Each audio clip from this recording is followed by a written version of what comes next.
Okay, Assalamualaikum. Hari ini Kak Suzy nak kongsikan 7 tips bagaimana menyimpan emas dengan mudah. Okey, sebelum tu sila like, subscribe dan tekan butang notification di bawah ni.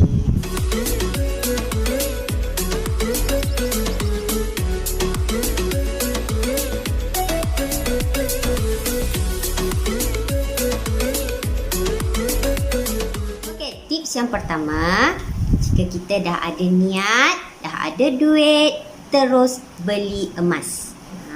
Jangan tangguh-tangguh lagi, sebab kalau kita tangguh, manalah tahu duit-duit yang kita ada tu dah terbelanja. Okey, cukup bulan, dapat je duit gaji, terus tukar jadi emas. Tak kisahlah 1, 2 gram, 10 gram, tengoklah berapa pendapatan kita. Dapat je bonus pun terus tukar sekurang-kurangnya 10 gram, sekurang-kurangnya 10% ataupun 20% tukar dia jadi emas. Selebihnya tu barulah kita berbelanja. Follow je tips ni ya. Okey, tips yang kedua, jangan dengar cakap orang. Ini penting ni, sebab kadang-kadang orang yang bercakap-cakap ni, cakap jangan simpan emas ke apa ni, belum tentu mereka sendiri pun menyimpan emas. Ataupun mereka beri nasihat lah konon-konon, emas ni harga ni tengah tinggi lah, nanti dia rendah lah, sekian itu ini. Jadi jangan kita dengar cakap-cakap mereka ni. Kalau kita dah ada niat tu, terus beli. Abaikan cakap-cakap luar tu, sebab kita kena fokus pada diri kita, apa impian kita, apa matlamat kita, kenapa kita menyimpan emas. Terutamanya sekali mestilah untuk elakkan kebocoran wang. Okay, so ini sangat penting ya. Tips yang ketiga, tak kisah harga tu turun ataupun naik, kita tetap terus membeli. Beli setiap bulan, jangan skip.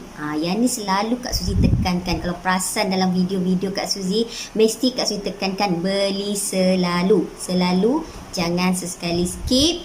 Tak kisah harga tu naik ke turun ke. Sebab kita kena fokuskan apa matlamat kita. Ingat tadi, tengok dia berbalik pada matlamat juga balik. Okey, so fokuskan kepada apa matlamat kita untuk menambahkan simpanan gram. Dan satu lagi kelebihannya, kalau kita sentiasa membeli ni, turun ke, naik ke, kita akan mendapat pemurataan harga nanti. Dengan pemurataan harga ni, kita akan dapat lebih keuntungannya. Okay, tips yang keempat, fokus kepada misi dan objektif kita menyimpan emas. Sebagai contoh, kita nak kahwin, kita nak pergi melancong, kita nak pergi haji ataupun umrah, ataupun kita nak beli rumah. Okay, so ini antara contoh-contoh matlamat dia. Jika kita melihat pada harga emas, kita akan rasa sentiasa macam mahal, macam mati akal je nak beli emas tu kan. Sebab kita akan tertanya-tanya, adakah ini waktu yang terbaik, yang sesuai untuk kita beli. So jangan. Fokus pada matlamat dan misi kita, kenapa kita nak simpan emas. Sekiranya kita fokus pada matlamat dan misi itu, maka kita akan terus menambahkan simpanan gram-gram emas kita tanpa melihat harga. Tak kisah harga mana, janji impian kita nak terus meningkatkan simpanan emas supaya misi kita nak kahwin tadi, nak pergi melancong ke, nak pergi tunaikan haji tu akan tercapai pada masa yang kita dah tetapkan nanti. So tak susah-susah dah masa tu pinjam duit orang ke, minta sana minta sini ke, dan jangan sesekali sampai buat loan. Tak bagus. Tips yang kelima, sebagai motivasi diri kita. Bagaimana? Okey, sebagai permulaan, kita belilah emas 1 dinar ataupun 5 gram dan kita terus ambil fizikalnya. Okey, macam yang ni adalah contoh emas 1 dinar. Cantik kan? Okey, emas ni 1 dinar ni nanti kita boleh pegang, kita akan simpan, letak dalam wallet. Kemana-mana kita pergi, emas ni tersimpan rapi dalam wallet kita. Kalau kita masuk mana-mana pasar raya ke kedai ke, insya-Allah emas ni akan terus selamat dan kekal dalam wallet kita tanpa kurang dia punya gram. Apa lagi lah kalau kita nak belanja kan. Ianya berbeza kalau kita simpan duit cash. Tahu kan kenapa? Simpan duit cash senang je kita tarik-tarik nak belanja.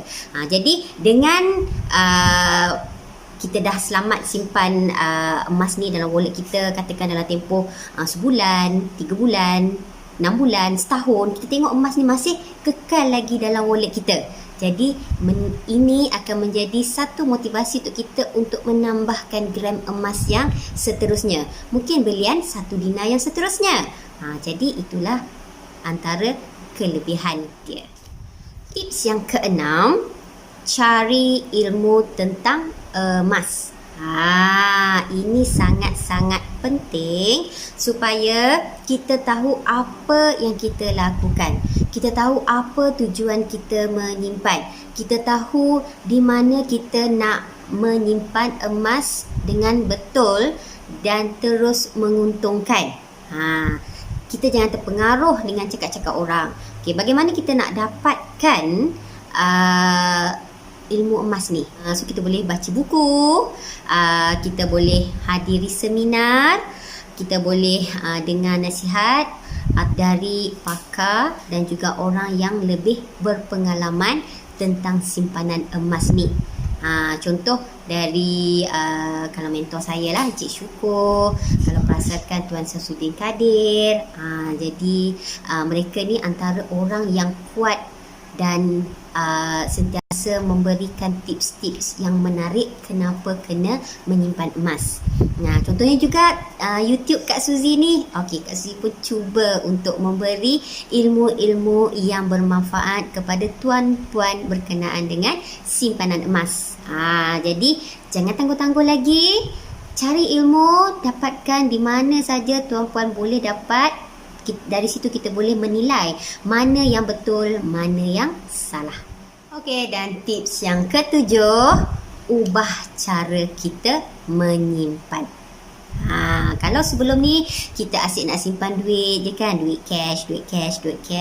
Apa salahnya kalau kali ni kita pelbagaikan satu lagi instrumen menyimpan kita, iaitu dengan menyimpan emas. Kenapa kita kena simpan emas? Okey, kerana dengan menyimpan emas ni, insya-Allah duit kita, emas kita akan sentiasa lekat. Gram ni yang ada ni takkan berkurang. Jadi kita akan rasa sayang, nak let go, nak jual balik, dan terbelanja tu biasanya tak jugalah selamat. Okey, dan juga kita akan rasa nak simpan emas ni banyak-banyak. Tak percaya, buat dahulu. Sebab Kak Suzy dah rasa semua ni, dan Kak Suzy juga dah ajar semua penyimpan-penyimpan emas sebelum ni. Beli dulu, ada sekeping dulu, insya-Allah tak mustahil akan ada kepingan yang kedua, ketiga dan seterusnya nanti. Ikut saja tips-tips Kak Suzy ni, insya-Allah saya doakan moga tuan-puan terus bertambah rezeki, dimurahkan rezeki dan menjadi penyimpan emas yang baik, yang betul. InsyaAllah di kemudian hari tuan-puan akan menggunakan semua aset-aset ni untuk membeli aset-aset yang lebih besar. Okey, so sekian sahaja. Ini sahaja tips-tips perkongsian Kak Suzy hari ini. Moga kita berjumpa lagi di lain waktu. Bye-bye.